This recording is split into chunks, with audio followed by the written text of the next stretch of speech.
Hola, ¿qué tal? Hoy vamos a meternos de lleno en una complicación bastante importante en hemodiálisis, la hipertensión intradialítica. Y para analizarla, nos vamos a basar en el excelente trabajo del doctor Raimundo Palmacé sobre las emergencias en estas unidades.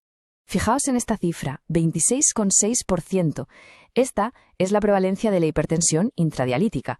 O sea que estamos hablando de que más de 1 de cada 4 pacientes puede sufrir esta complicación, que además de ser grave, es, bastante paradójica, ¿no? Y claro, esto no es solo un número. Detrás de esta cifra hay un riesgo clínico muy significativo, que está asociado a cosas tan serias como una parada cardíaca o un ictus. Por eso es un tema que exige toda nuestra atención. Muy bien, pues esta va a ser nuestra hoja de ruta. Primero veremos por qué es un riesgo silencioso. Luego daremos una definición clara, exploraremos sus causas y, por supuesto, hablaremos de su manejo, tanto técnico como farmacológico. Acabaremos con una reflexión sobre por qué sigue siendo un desafío clínico a día de hoy. Pues vamos a empezar por lo más básico. ¿Por qué es tan importante esta condición para el pronóstico de los pacientes? Y aquí viene algo que es realmente interesante.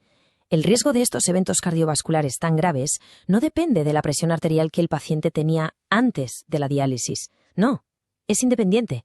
La clave de todo está en lo que ocurre durante el propio procedimiento.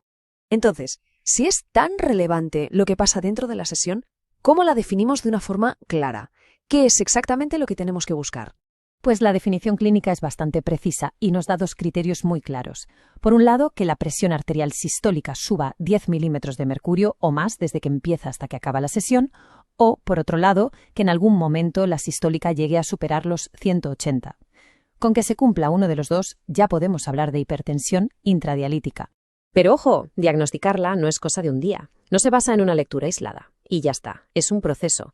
Hay que monitorizar la tensión arterial de forma sistemática, antes, a mitad y al final de la sesión.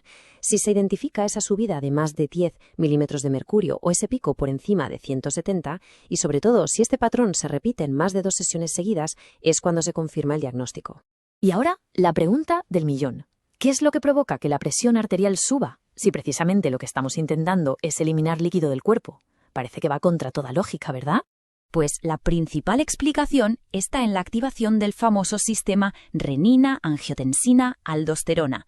Es una respuesta del cuerpo para compensar la retirada de líquido, pero es una respuesta que, por desgracia, se excede, se pasa de frenada y acaba provocando la hipertensión. Pero es que no es solo eso. Como podemos ver, hay un montón de factores que contribuyen. Desde la composición del propio líquido de diálisis, por ejemplo, si tiene mucho calcio, hasta la respuesta al estrés del paciente, con liberación de catecolaminas. Es una interacción de mecanismos bastante compleja. Bien, ya sabemos qué es y por qué ocurre. Ahora vamos a lo práctico. ¿Qué podemos hacer para manejarla?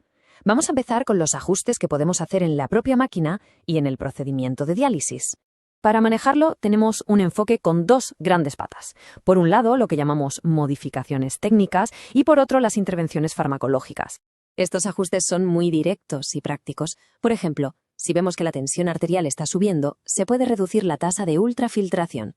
Otra estrategia es aumentar un poco la temperatura del líquido de diálisis para favorecer la vasodilatación y, por supuesto, revisar su composición de calcio o ajustar la osmolaridad. Son intervenciones clave para mejorar la estabilidad durante la sesión.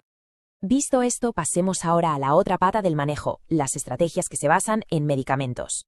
Aquí el punto crucial es el timing y la selección del fármaco. Lo primero es asegurar que los pacientes sigan con sus antihipertensivos, pero, y esto es muy importante, programando las tomas para después de la diálisis. Hay fármacos como los IECA o los ARA-2 que se ha visto que son especialmente eficaces. Y si el paciente además tiene taquicardia, se pueden considerar los betabloqueantes. Y claro, por lógica, hay que tener cuidado y evitar cualquier cosa que pueda provocar vasoconstricción. Y después de ver todo esto, ¿qué significa para la práctica diaria en una unidad de nefrología? Pues significa que no estamos ante un problema con una solución única para todos. Es un asunto complejo, con muchísimos factores implicados y que nos obliga a hacer una evaluación individualizada para cada paciente y a tener un manejo muy dinámico.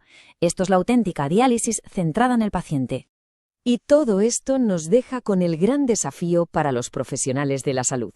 La pregunta final es: ¿cómo se puede equilibrar esa necesidad crítica de eliminar líquidos con el imperativo de mantener la estabilidad hemodinámica del paciente? Es, sin duda, un cuidadoso acto de equilibrio que hay que realizar en cada una de las sesiones de diálisis.